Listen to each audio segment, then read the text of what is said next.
Madame,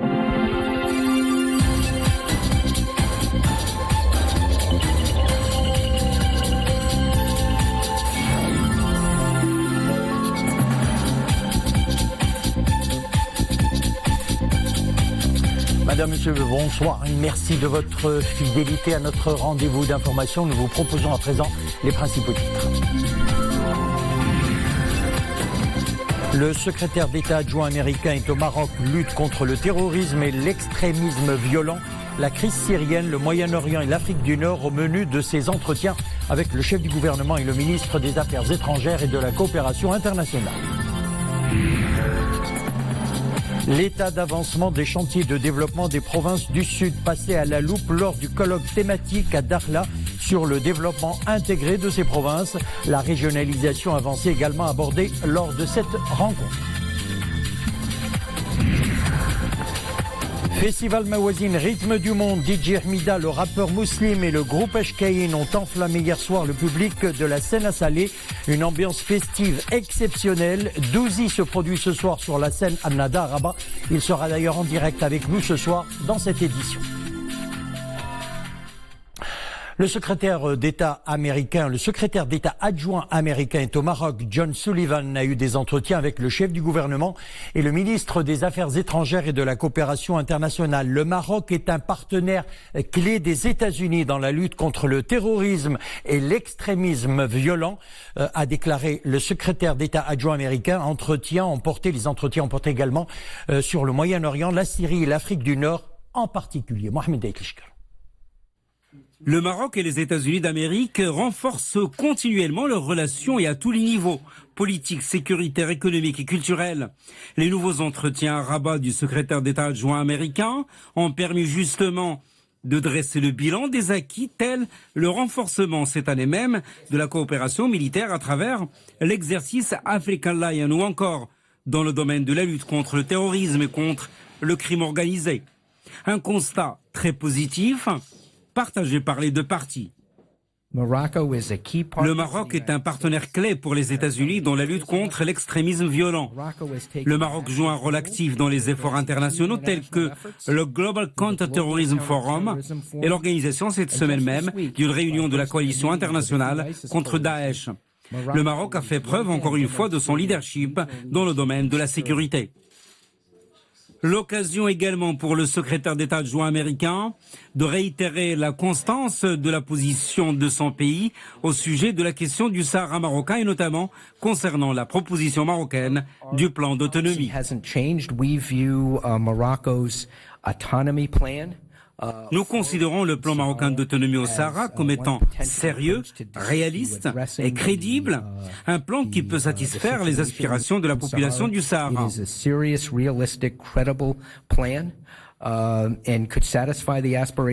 Les entretiens à Rabat du secrétaire d'État adjoint américain ont également porté sur l'échange de points de vue sur diverses questions d'actualité concernant le Moyen-Orient, la Syrie et l'Afrique du Nord.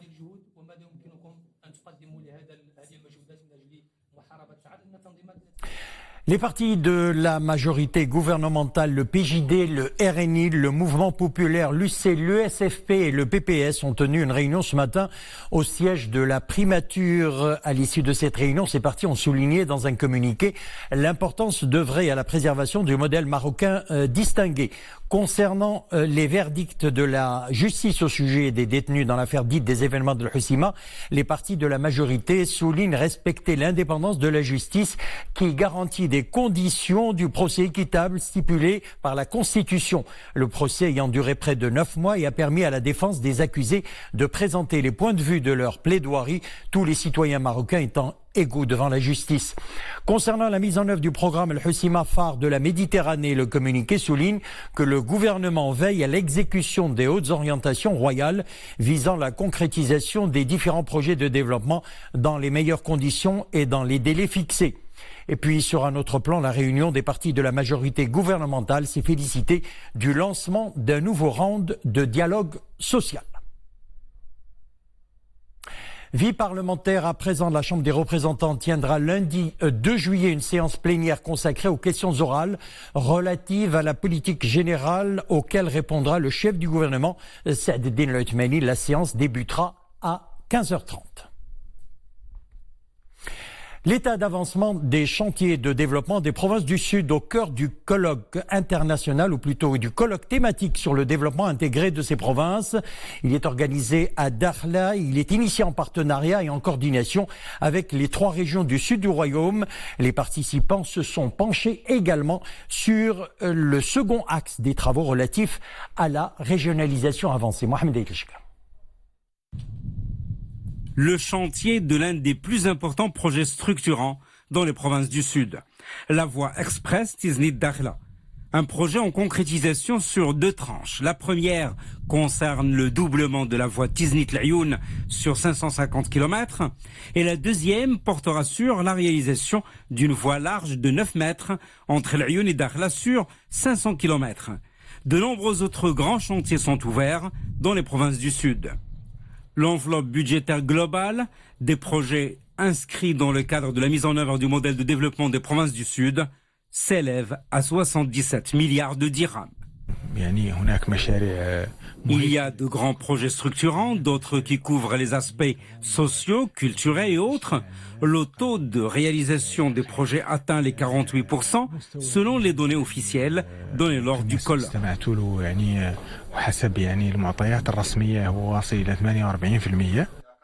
Le colloque de Dakhla fait le point justement sur l'état d'avancement des projets de mise en œuvre du modèle de développement des provinces du Sud. ما يناهز 70% من هذه المشاريع سيتم إنجازها كليا. Près de 70% des projets seront achevés avant la fin de cette année. C'est ce qui permettra, sur la base des prévisions du Conseil économique, social et environnemental, de porter le PIB local de 10 milliards en 2010 à 22 milliards et demi de dirhams en 2025, soit le double du PIB local et donc le double des richesses produites.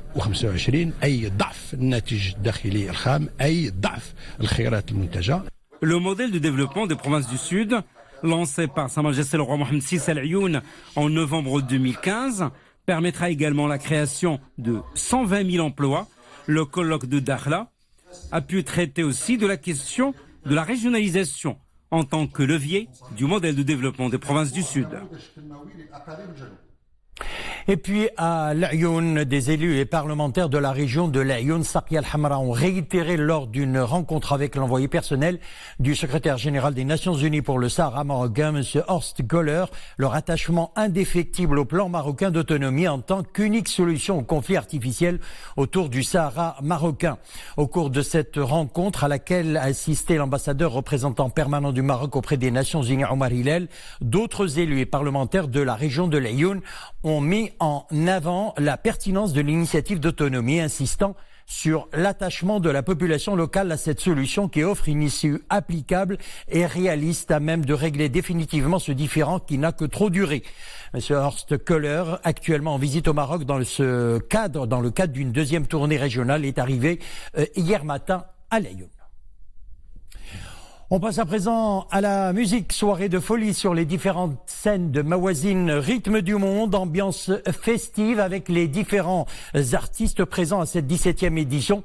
Ce soir d'ailleurs à 22h sur la scène An-Nahda, Douzi, le grand chanteur et artiste, il est avec nous d'ailleurs en direct. Douzi, bonsoir et merci d'avoir accepté notre invitation.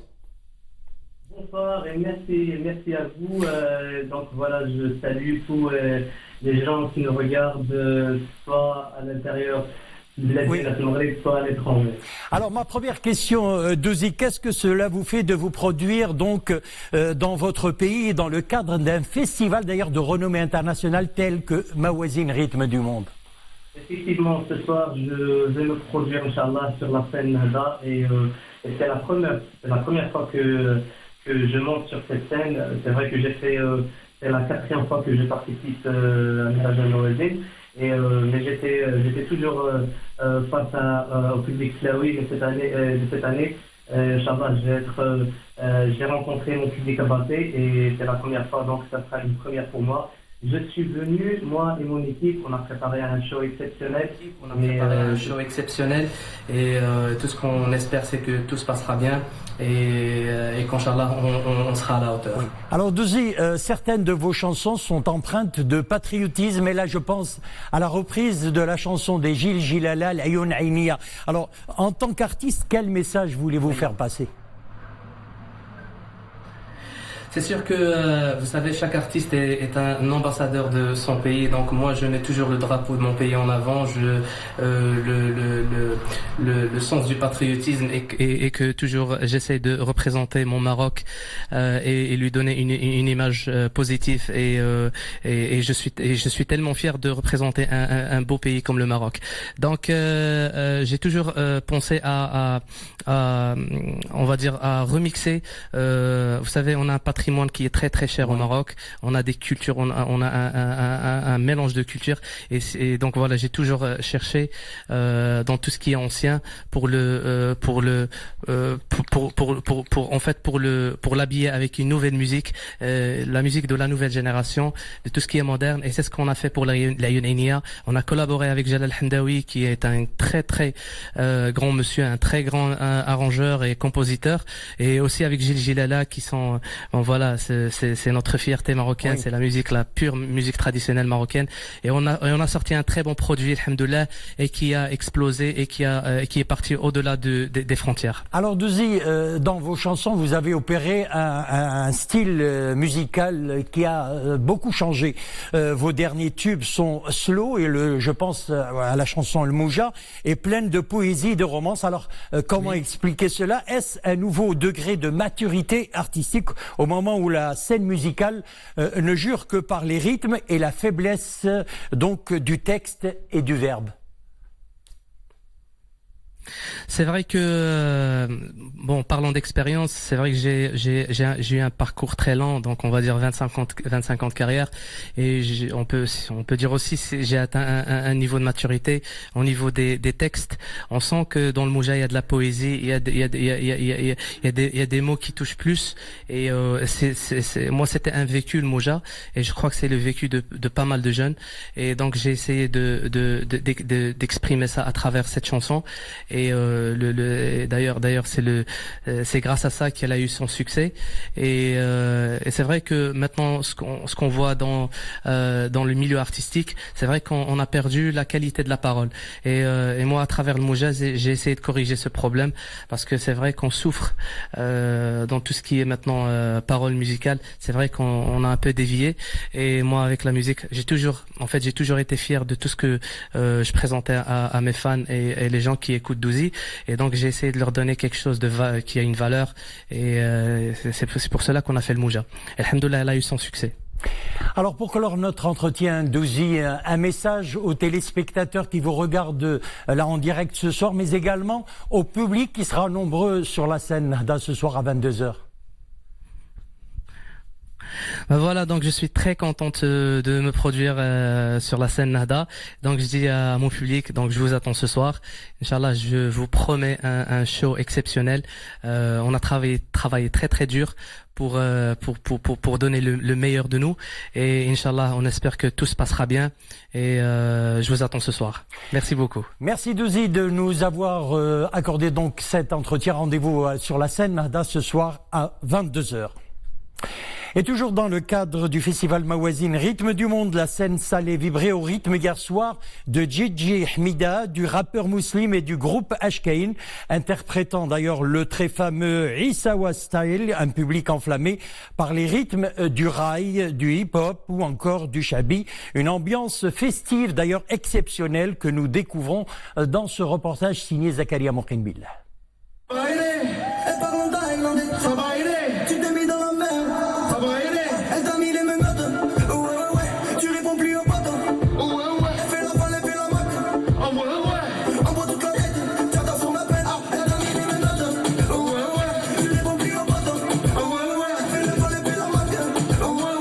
Originaire de Meknes, le DJ et producteur marocain Gigi Hamida enflamme la scène de Salé.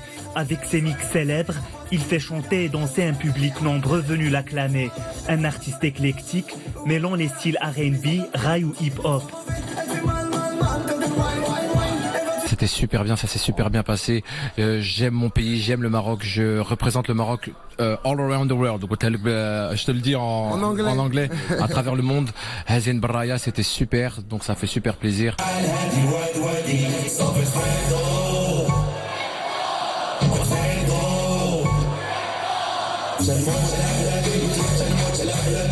La soirée se poursuit avec un groupe emblématique du rap marocain, Ashkane. Grâce à leur style empreint d'enthousiasme et d'espoir, le groupe constitué de 4 musiciens reprend ses tubes à succès.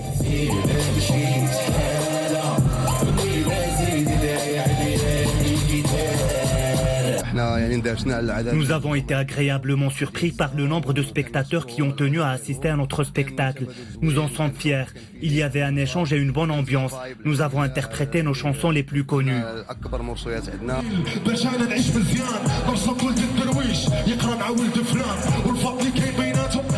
Le public a aussi rendez-vous avec le rappeur Mouslim, artiste phare de la nouvelle génération. Mouslim donne une interprétation distinguée de ses chansons, qui ont fait de lui une icône du rap marocain. Autre scène, celle d'Ennahda, hier soir, où l'icône de la musique pop arabe, Nancy Ajram, a offert au public un concert exceptionnel. La chanteuse libanaise a interprété plusieurs chansons issues de son répertoire riche et diversifié, notamment Matigihina et Hassabik, ainsi que d'autres titres de son répertoire. Le reportage est signé Mounia Marouche.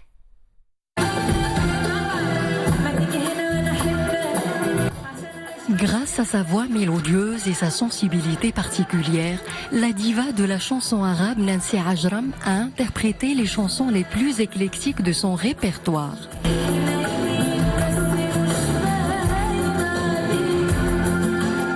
Un moment plein d'émotions qui a fait vibrer la scène de Nahda et émerveiller les fans. J'ai déjà assisté aux éditions précédentes de Mawazine. J'aime surtout son ambiance. On est là pour passer un bon moment avec nos amis. En plus, je suis un grand fan de Nancy Ajram. Le public déjà en transe chante à l'unisson ses titres. L'artiste qui n'est pas à sa première participation semble heureuse de rencontrer son fidèle public.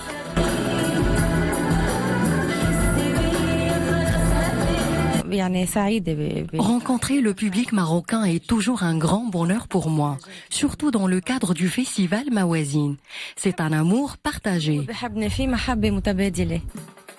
Nancy Ajram a commencé à chanter à l'âge de 12 ans en participant à Noujoum El Mostaqbel, les stars de l'avenir, qui marque le début de sa carrière médiatique.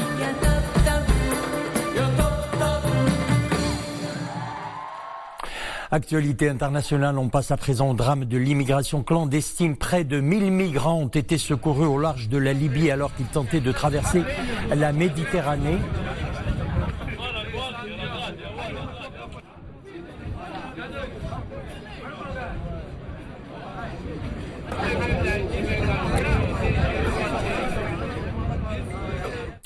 On passe à présent donc à l'actualité internationale, drame de l'immigration clandestine. Près de 1000 migrants ont été secourus au large de la Libye alors qu'ils tentaient de traverser la Méditerranée pour atteindre l'Europe depuis dimanche dernier. Sachez également qu'une centaine de migrants à bord de canots pneumatiques ont disparu en Méditerranée après le naufrage de leur embarcation. Le naufrage a eu lieu au large de la ville d'El Homs, à une centaine de kilomètres à l'est de la capitale libyenne.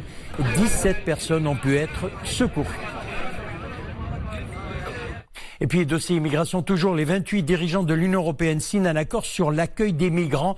Il aura fallu 9 heures de discussion pour que les 28 parviennent à s'entendre. Ouvrir des centres contrôlés et renforcer les frontières est un accord équilibré, c'est ce qu'a souligné le président français Emmanuel Macron. En revanche, l'idée de certains pays d'ouvrir des centres d'accueil à l'extérieur de l'Europe suscite des réserves.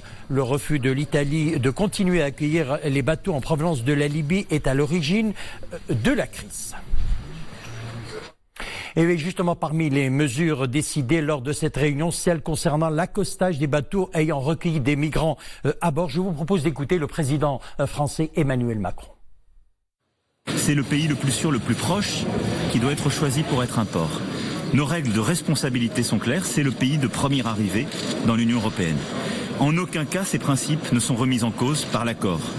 Par contre, pour les pays de première arrivée, qui sont choisis compte tenu du droit international maritime, nous devons être plus solidaires et assurer une prise en charge européenne dès le premier jour. Retour à Mawazine, rythme du monde sur la scène OLM Swissie. Le célèbre groupe écossais Texas a livré hier soir un show rafraîchissant. Un concert guidé par la voix et le jeu de guitare de la sublime Charlene Spiteri. Le groupe est considéré comme l'un des plus emblématiques de la musique anglaise.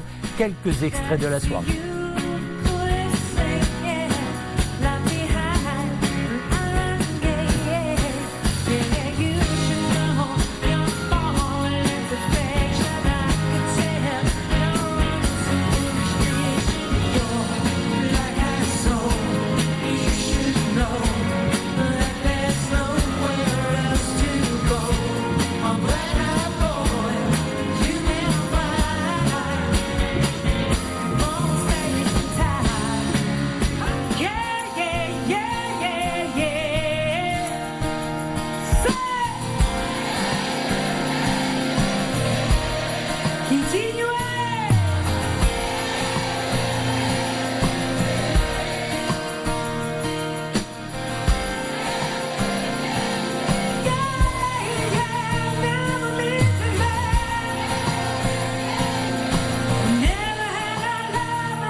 Voilà, c'est avec la page Mawazine que nous refermons notre édition. Merci de l'avoir suivi. Retour de l'info à 21h. Une excellente soirée. On se retrouve demain.